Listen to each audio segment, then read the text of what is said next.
ആരോടാ ഈ ദേഷ്യം? മായ, നീ എപ്പോ വന്നു? വാതിൽ തുറക്കുന്ന ശബ്ദം ഞാൻ കേട്ടില്ല. ഞാൻ അങ്ങനെയാ, ആവശ്യമുള്ളപ്പോ പൂച്ചയെ പോലെ പതുങ്ങി വരും. മനോജുമായി വഴക്കിട്ടിരിക്കുകയാണല്ലേ? ഇല്ല, ഇത് വെറുതെ ഫോണിലൂടെ. എടി, ഇതിലിങ്ങനെ മറയ്ക്കാനും ഒളിക്കാനും മാത്രം ഒന്നുമില്ല. നീ വായിച്ചിട്ടില്ലേ? പരസ്പര വിശ്വാസം ഇല്ലാത്ത രണ്ടുപേര് മരണം വരെ വിശ്വാസം അഭിനയിച്ചുകൊണ്ടിരിക്കുന്ന ഒരു ഏർപ്പാടാണ് വിവാഹം. അതിനിടയിൽ ശരീരത്തിന്റെ ആവശ്യങ്ങൾ നിറവേറ്റാൻ വേണ്ടി അവർ സന്തോഷം അഭിനയിക്കും, ഇണചേരും, കുട്ടികളെ പ്രസവിക്കും, അവരെ വളർത്തും.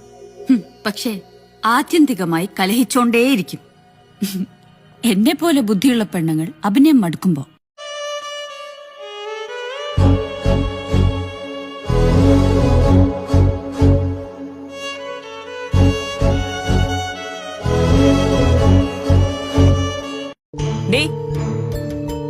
എന്ത് അച്ഛാ, ഞങ്ങള് തമ്മില് കല്യാണം കഴിച്ച വിനീതേട്ടനും തയ്യക്കാരൻ, ഞാനും തയ്യക്കാരി. ഞങ്ങള് തമ്മില് മുഖത്തോട് മുഖം നോക്കിയിരുന്ന് തയ്യലിന്റെ കാര്യങ്ങളല്ലാതെ വേറെ എന്ത് സംസാരിക്കാൻ? മോക്ക് ഏത് രീതിയിലെ ചക്കരയാ വേണ്ടത്?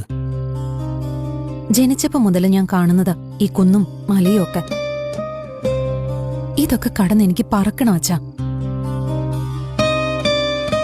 വേറെ നാടുകൾ കാണണം, പുതിയ ബന്ധങ്ങൾ ഉണ്ടാവണം, പുതിയ ആൾക്കാരെ പരിചയപ്പെടണം. കല്യാണം കഴിഞ്ഞാ പുതിയൊരു ജീവിതം എനിക്ക് വേണം അച്ഛാ.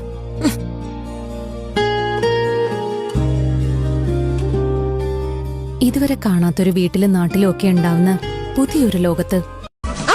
ഇതെന്താ സർപ്രൈസ് ആയിട്ട്? നിന്റെ പരിചയത്തിലെങ്ങാനും ഒരു സെർവന്റിനെ കിട്ടുമോ? ഒരു 60-65 വയസ്സൊക്കെയുള്ള. ഇനി എന്തായാലും ഏജൻസിന്ന് വേണ്ട. അത് ശരി. അപ്പൊ പുതിയ ആളെയും പറഞ്ഞു കിട്ടൂല. നിനക്ക് വട്ട, മുഴുത്ത വട്ട്. വട്ടോ? എടി, ഭർത്താക്കന്മാരുടെ മനസ്സ് കൊരങ്ങന്മാരെ പോലെ അത്രേ. എന്റെ ചെറിയമ്മ പറഞ്ഞിട്ടുണ്ടല്ലോ, ഒരു കൊമ്പിന്ന് വേറെ കൊമ്പിലേക്ക് ചാടിക്കൊണ്ടേയിരിക്കും. നിന്റെ വാൽ എത്ര കൊല്ലം കുഴലിട്ടാലും നിവരാൻ പോണില്ല. അതെ, എന്റെ ചെറിയമ്മ പറഞ്ഞു തന്നിട്ടുള്ളതൊക്കെ സത്യമായിട്ടുള്ള കാര്യങ്ങളാ. ജോലി കഴിഞ്ഞ് വരുമ്പോ ദുർമുഖം കാണിക്കുക, വീട്ടില് തമാശ പറയാതിരിക്കുക, നമ്മളെ എപ്പോഴും കുറ്റം പറയുക, ഇതൊക്കെ അത്ര അകൽച്ചയുടെ സൂചനകള്. ചെറിയച്ഛൻ അങ്ങനെയായിരുന്നു അത്രേ. എന്നിട്ട് അവസാനം എന്തായി? അയൽപ്പക്കത്തുള്ള ഒരു സ്ത്രീ റാഞ്ചി അങ്ങ് കൊണ്ടുപോയി. നീ പറയാറില്ലേ, കുറച്ചു നേരം ഇത് കഴിയുമ്പോ അതിന്റെ എണ്ണ ഒന്ന് തെളിഞ്ഞു വരും. അപ്പത്തേക്ക് നമുക്ക് ആ പനീർ ഇതിനകത്തിടാം.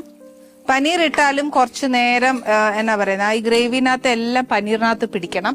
പിന്നെ ഉള്ളത് കസൂരി മേത്തി. ആ കസൂരി മേത്തി ഞാൻ ഇപ്പൊ ഇച്ചിരി ഇടാൻ പോവാ, അല്ലെന്നുണ്ടെങ്കിൽ ആ ഗ്രേവിയുടെ ഒരു ഫ്ലേവർ ഇതിനകത്ത്, ആ ഒരു നോർത്ത് ഇന്ത്യൻ ഫ്ലേവർ എന്ന് പറയത്തില്ല, അത് ഇതും ജീരകവും ഏറ്റവും കൂടുതൽ അവരിടുന്നത്. പിന്നെ മല്ലിയില.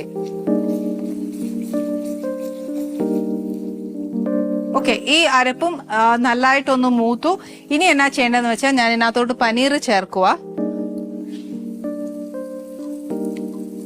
പനീർ ഒന്നെങ്കിൽ നമുക്ക് ഇങ്ങനെ ഇടാം, അല്ലെന്നുണ്ടെങ്കിൽ വറുത്തും ഇടാം. നമുക്ക് ഈ വറുത്ത് ഇട്ട് കഴിഞ്ഞാൽ ഉണ്ടല്ലോ പനീർ കുറച്ചൊരു കട്ടിയായി പോകും. അപ്പൊ അത്